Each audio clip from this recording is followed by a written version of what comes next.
Boker Tov, Chavrim, I'm Stephen Ben-Nun. You're watching Israeli News Live. Tensions are growing in Israel between Israel and Russia. Not so much between Israel and Syria, it's actually Israel and Russia. And this is going to be something that's going to shock you.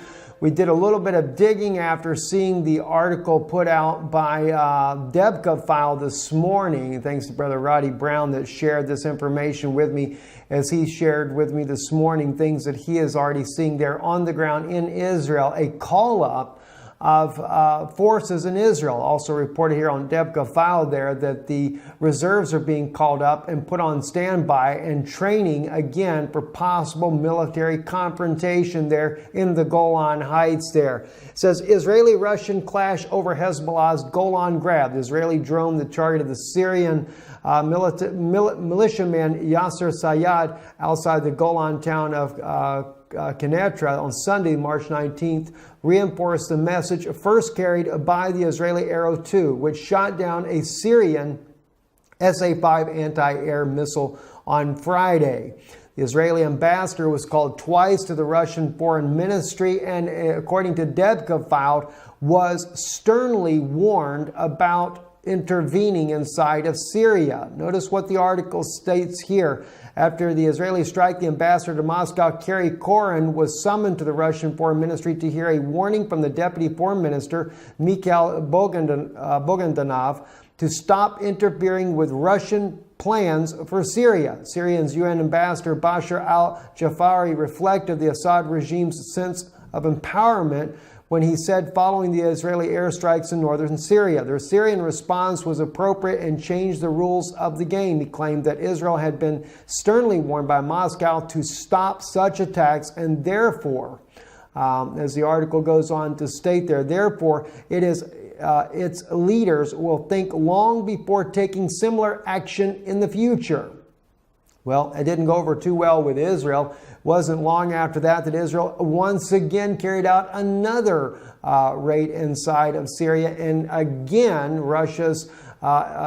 Israel's ambassador to Russia was summoned by the Russian government again and again. Another, as the article in Debka File calls it, a dress down, another very stern warning by Russia. Now, we might think that that's really not that big of a deal. And I know many people are going to start thinking when it comes to prophecy, they're going to start thinking, well, Russia's being drug into the battle. We're looking at over in Ezekiel 38, the hook is in the jaw of Russia and being brought down to the battle. But you have to remember, Russia is not Gog of Magog. And what's more interesting is that the one that is being drug into the battle here is the United States. Looks like the bait on the hooks, and remember, it's hooks plural and jaws plural. And as I've stated all along, I believe that's a NATO contingent that will be brought into this battle. But it's actually the United States that has returned to the region, because according to the prophecy in Ezekiel, we find out that it is a return. They leave, they come back. Daniel clears that up for us a little bit in Daniel's prophecy there, speaking about the king of the north and the king of the south and how they're pushing at one another there. But what happens there? Now the U.S., according to this article here that came out about a week ago here on the New York Times, U.S. is sending 400 more troops to Syria. Well, according to the prophecy of Ezekiel, they will come with all of his bands and everything else, all of his military powers with, well, let's just look at what it says here. He says to him, set thy face toward Gog, the land of Magog, the chief prince of Meshach and Tubal, and prophesy against him and say, thus saith the Lord God, behold, I am against thee, O Gog, chief prince of Meshach and Tubal. And I will turn thee about and put hooks in thy jaws, and I will bring thee forth and all thy army, horses and horsemen, all of them clothed most gorgeously, a great company with buckler and shield, and all of them handling swords. Persia, Cush put with them, all of them with shield and helmet, and Gomer and his bands. See? So we're seeing all these different groups that are coming in, and notice all the different types of military uniforms. This clearly is like a NATO force. Now, some might argue, and I'll be neutral in that regard, it could be Russia that's being brought down into the battle, that they are the king of the north, and they are the Gog of Magog, but many scholars disagree with that. They believe that Turkey has a lot to do with this. Of course, Turkey and Russia have aligned themselves together. So there could be one way or the other. So I'll kind of stay neutral in that point. I realize it could be NATO, and I also realize it could be Russia and Turkey together.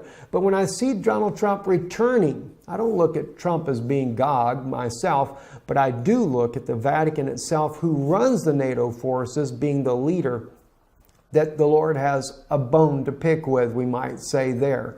Unfortunately, President Trump just happens to be in the middle of the whole quagmire and bringing the troops back down in there. But that's what I'm looking at, is that NATO was once there. They were there fighting. The Iraq war came in there under the leadership of President Bush and then also under Obama. They have waged war all throughout the Middle East there. And then finally, Obama began to draw back all the forces out of the Middle East. And suddenly there's been under President Trump, now the forces are beginning to come back into the Middle East. Now, but let's take a serious look at this, at what I'm talking about, because as I'm saying here, Debka File is warning that Russia is warning Israel, but in Russian news, something altogether different is going on. And this is something on mignews.ru. I got it translated here for you in English, courtesy there, I guess you'd say, of Google Translate there.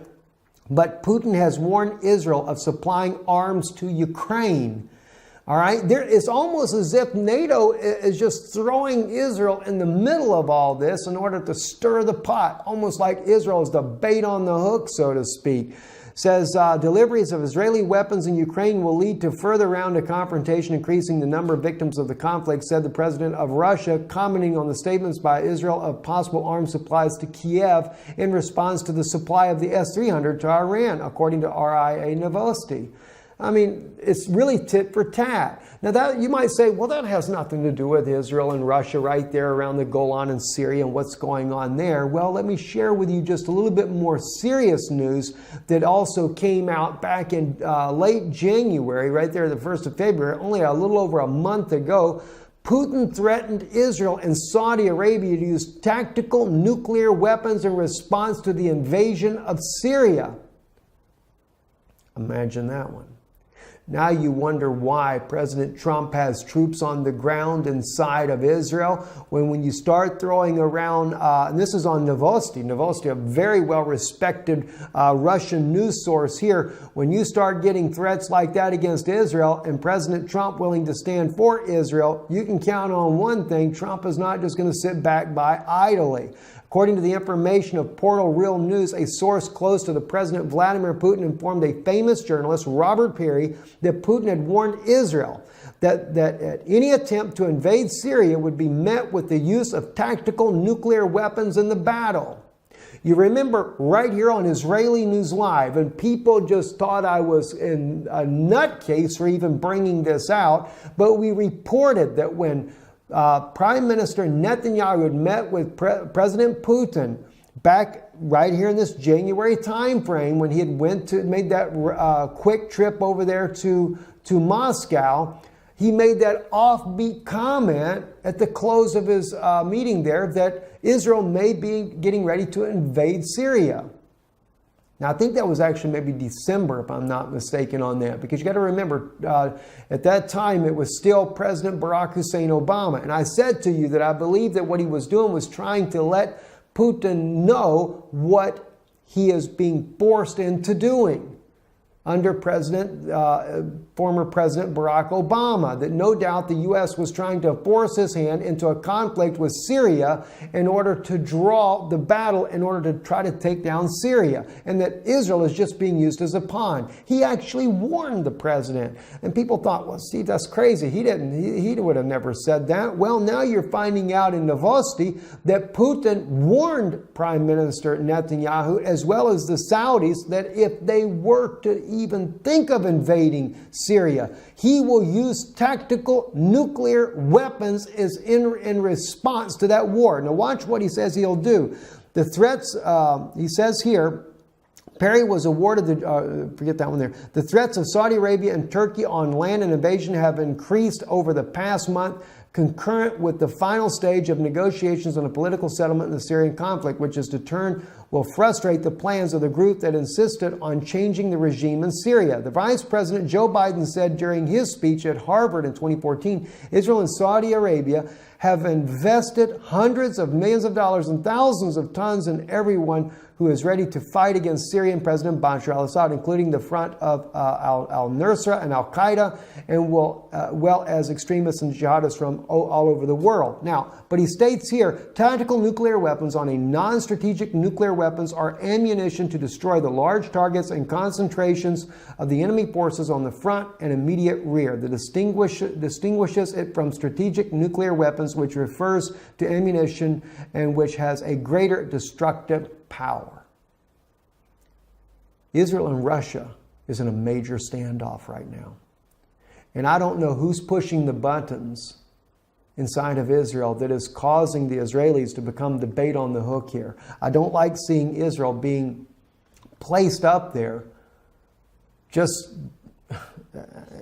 it's troubling. It's very troubling, friends. Very troubling to me indeed. And you know, to see the things that are escalating right now, to find out that in Israel they're already pulling up the reserves, young men being brought up, young women being brought up, getting prepared for a battle, a conflict, and of course the Golan being that strategic location. And of course Russia is right there in the middle of it all. And I can't say that Russia, this will be a good thing either, but it's almost as if the United States, Saudi Arabia, Israel, all the ones that have been fighting against Syria, they're not going to let this in. They're going to try to take this back. I think of the scripture in Daniel's prophecy where it says, tidings out of the east and out of the north and out of the east will trouble him. And that's the king of the north. Now again, remember, that king of the north, it's not the president of the United States, it's not President Putin, and it's not President Trump. It's, you know, the king of the north, in my opinion, is the leader there in Rome. And that's when I believe it's pulling the strings in this. And so we're really getting to a place now, it's almost like they're not going to allow this to happen for President Putin to prop up President Bashar al-Assad. The plan was to take down these nations, according to General Wesley Clark. They were going to take them down. Syria was one of them. And so for Russia to go in there and to prop up Syria, it's not going to happen. And Turkey, who has been playing along with Putin, making Putin think that they're his ally, I believe is just the opposite way around. Turkey is not an ally of Russia. They're only playing Russia. It was there all along. The coup was put there in order to bring the troops and equipment there in the northern part of Syria. And now that they're there, now the U.S. is there, Russia is going to be the target, right along with Syria. And again, that was because tidings out of the north and out of the east, they troubled the king of the north. But he's bringing all of his bands in. I'm Stephen Ben-Nun. You're watching Israeli News Live. Be very interesting to see what's going to happen next, but I can certainly see Damascus will definitely end up being a ruinous heap in a battle like this. There's just no winners in a game like this. Anyway, we'll be in Israel this week.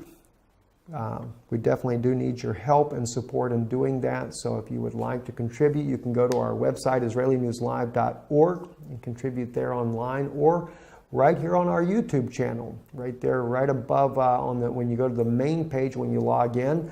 Just log out of the video, just go into Israeli News Live on YouTube there. You'll see a donate button right there on just above the subscribe button, and you can help support this work there. I'm Stephen Ben-Nun with Israeli News Live.